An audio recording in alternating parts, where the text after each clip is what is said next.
मैं जा रहा हूँ तो यहाँ पर टिकट कटवाता हूँ। मैंने टिकट ले लिया है, ये 80 रुपये का टिकट है और म्यूज़ियम भी जो है इसमें हम देख सकते हैं। तो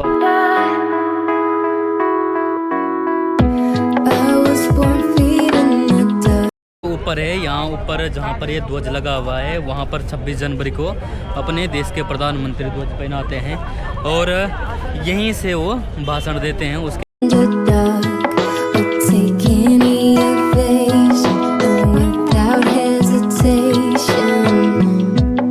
जो है सुरंग जो है पानी को पास करने के लिए बनाई गई है।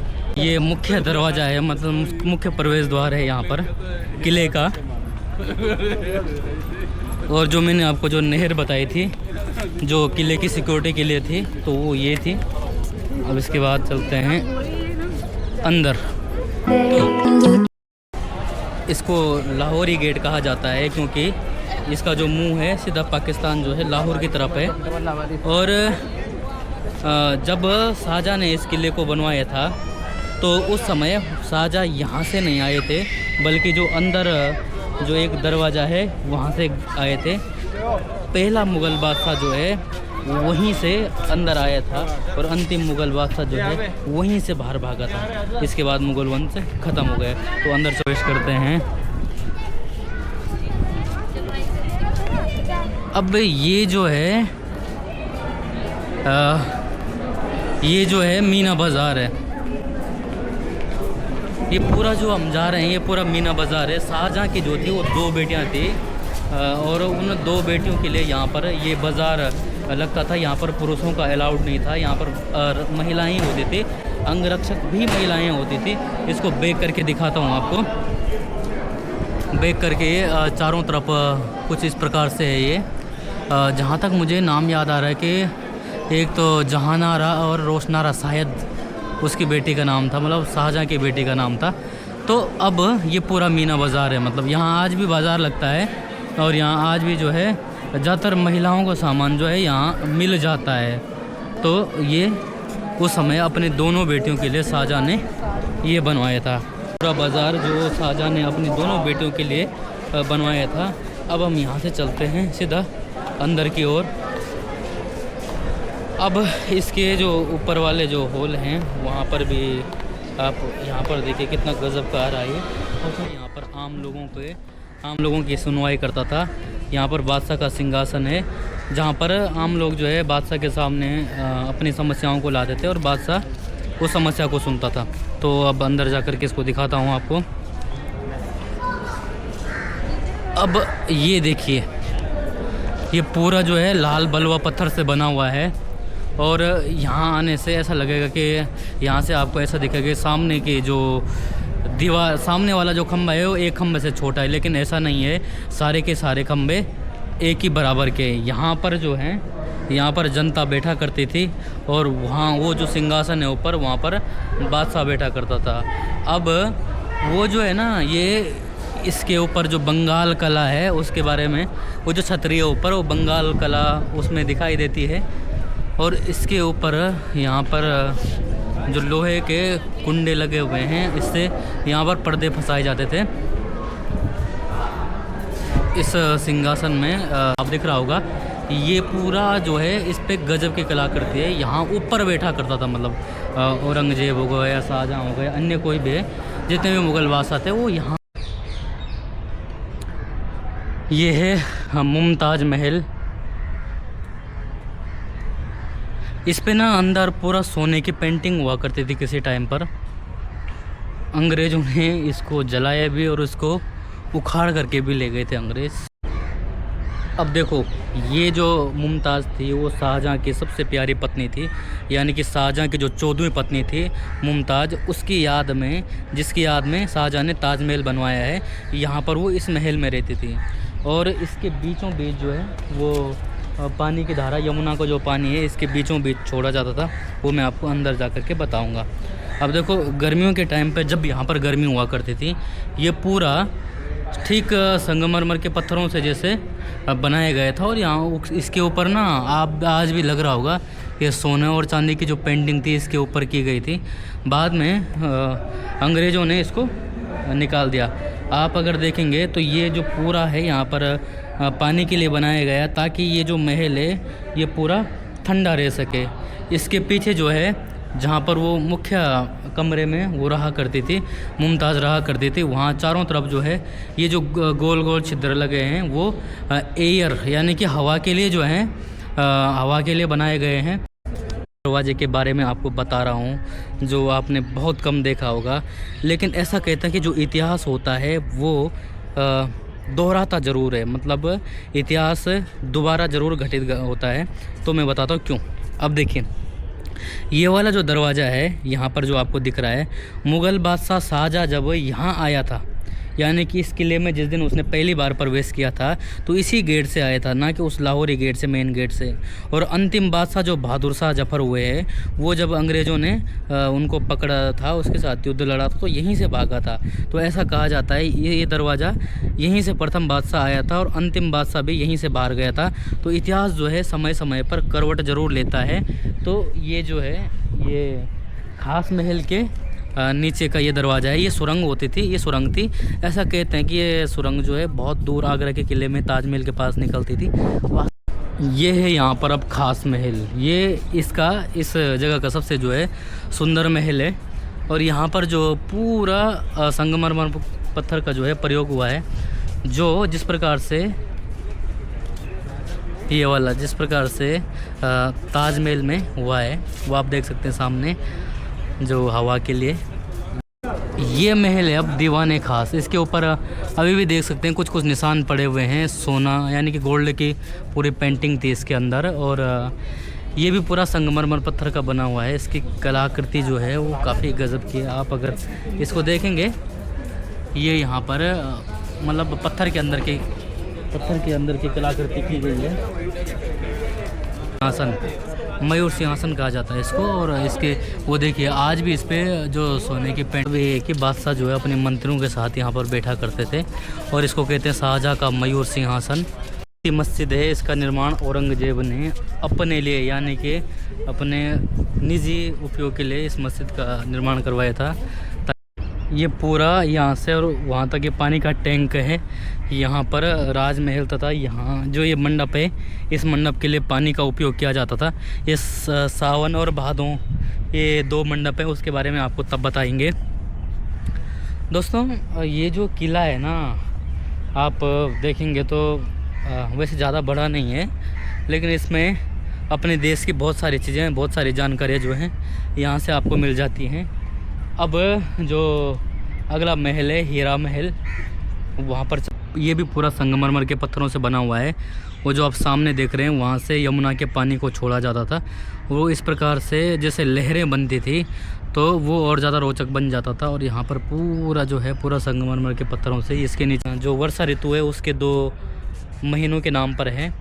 तो हालांकि आज जो है इस पे ज़्यादा कुछ देखने को नहीं मिलता, लेकिन उस टाइम जब बारिश होती होगी और चारों तरफ इसमें पानी भरा रहता होगा, हरियाली रहती होगी, तो इसका मतलब अलग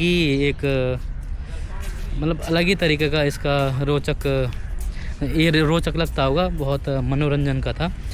आप अगर देखेंगे तो ये पूरा जो है ना, ये यहाँ पर पानी जो था यहाँ से छोड़ा जाता था। कहाँ से छोड़ा जाता था? ये नालियाँ हैं, इन नालियों के माध्यम से ऊपर टैंक के माध्यम से यहाँ पानी आते थे।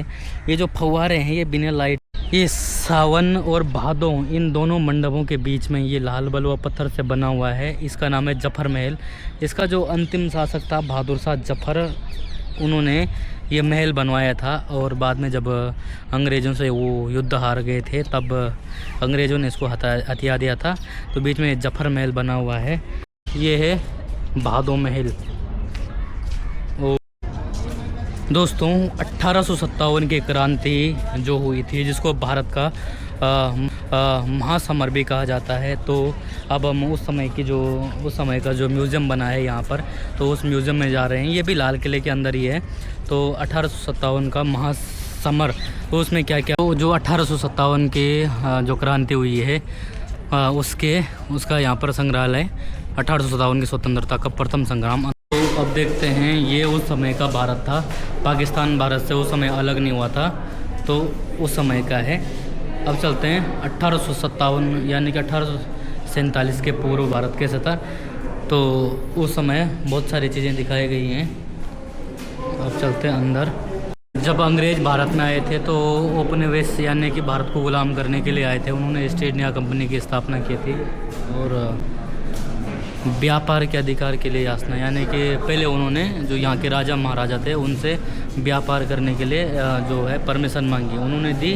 बाद में इन्होंने जो है इसका विस्तार किया और विस्तार के बाद यहीं के जो लोग हैं, भारतीय लोग हैं, उन पर दमन करना शुरू किया और उसी के माध्यम से देखो शोषण भी किया, दमन भी किया। ये यहाँ पर बहादुर शाह जफर का कलमदान है। ये 1857 के उस समय के समाचार पत्र भी रखे गए हैं। ये शाहजहानाबाद पुरानी दिल्ली का जो है ये पुराना वाला नक्शा है। बहादुर शाह जफर को लॉर्ड कानिंग द्वारा पत्र गाय के बलिदान पर प्रतिबंध के बारे में ये ऐसा लिखा है। ये उस समय के जो हैं वो धनुष और बाण हैं।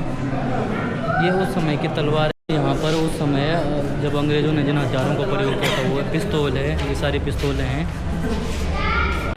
हैं, उस समय अंग्रेज़ों ने जिसका प्रयोग किया था। ये अपने इधर कुमाऊँ के बारे में, रामपुर और मुरादाबाद की सीमाओं से लड़े हुए कुमाऊँ ज़िले में भी ब्रिटिश सत्ता के विरुद्ध ग्रामीण उठ खड़े हुए और सर्वत्र अंग्रेज़ों के विरुद्ध जो है उन्होंने आंदोलन शुरू किया। इस पर भी किया गया है। लखनऊ का अंतिम युद्ध जो है यहाँ पर दर्शाया गया है। लूटपाट और हत्याएं जो हैं वो सारा जो अंग्रेज़ों को जितने परिणाम सब देखे गए हैं और परिणाम जो हैं ये देखो तोड़ फोड़ ये सब कुछ है।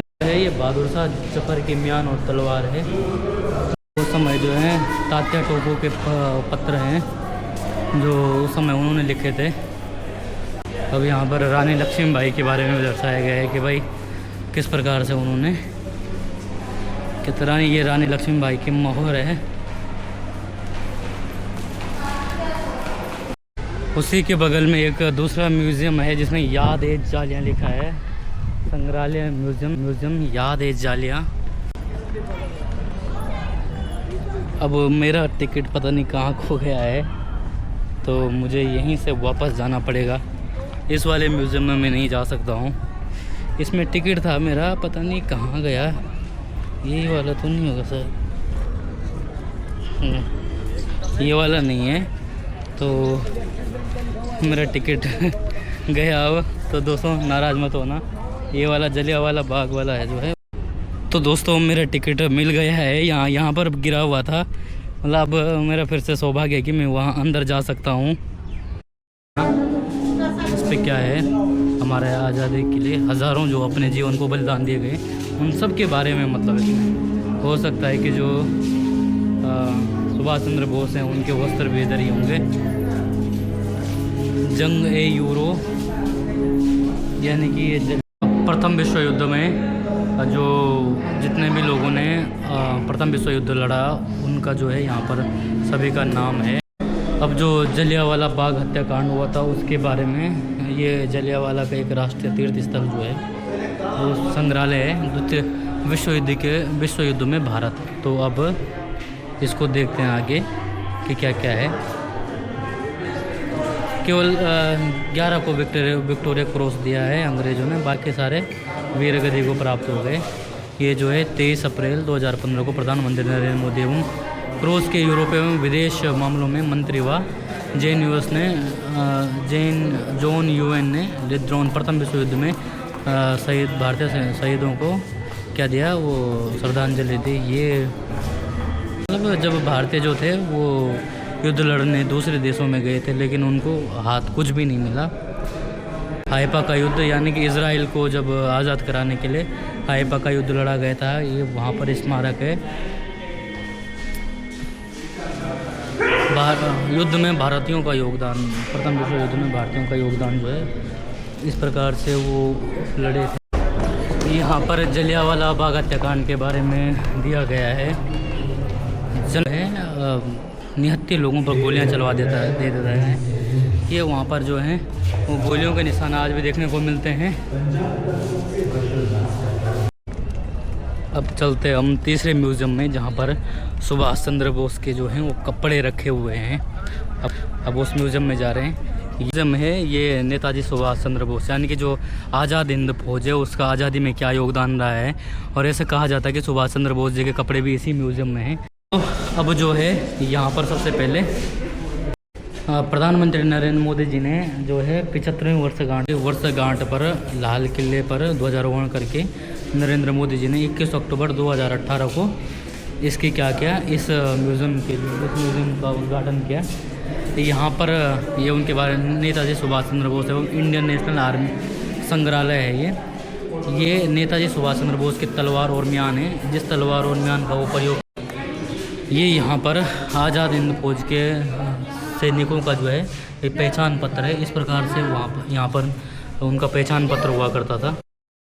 जो उस समय जो सैनिक थे उनको जो आज़ाद हिंद फौज में इस प्रकार के जो पदक है वो दिए जाते थे। जापानी है ये उनको, इनका नाम तो नहीं पता, लेकिन एक पे जो है भारत का नक्शा है और एक पे भारत का और आज़ाद हिंद फौज का दोनों का झंडा है। उस समय जो है आज़ाद हिंद फौज के दिल्ली अभियान के दौरान मणिपुर में प्रचलित जापानी मुद्राएं, तो उस समय जो जिन मुद्राओं का उन्होंने प्रयोग किया था सुभाष चंद्र बोस जी ने, वो मुद्राएं ये हैं। और आज़ाद हिंद फौज के मेजर और कप्तान के कंधे पर लगाए जाने वाले जो बेस थे वो इस प्रकार से IN इसमें लिखा हुआ है करते थे। ऊपर जो है जो उन्होंने उस समय का जो ध्वज बनाया होगा उसका चिन्ह लगा हुआ है। इसके बाद चलते हैं अंदर की ओर, यहाँ से आएंगे बाहर। तो ये जो संग्रहालय है वो है। उसके बाद आगे देखते हैं, ये उनकी जो तस्वीरें हैं वो है यहाँ पर। ये भारत का उस समय का जो है नक्शा है। ये माँ प्रभावती देवी के और पिता जो जी हैं, ये उनका पूरा परिवार है, सुभाष चंद्र बोस जी का पूरा परिवार है। ये जो है ये भी उस समय जो है ध्वज हुआ करता था भारत का। पिता जानकीनाथ बोस और सुभाष चंद्र बोस जी दोनों जो हैं, दोनों के उस समय की फ़ोटो है।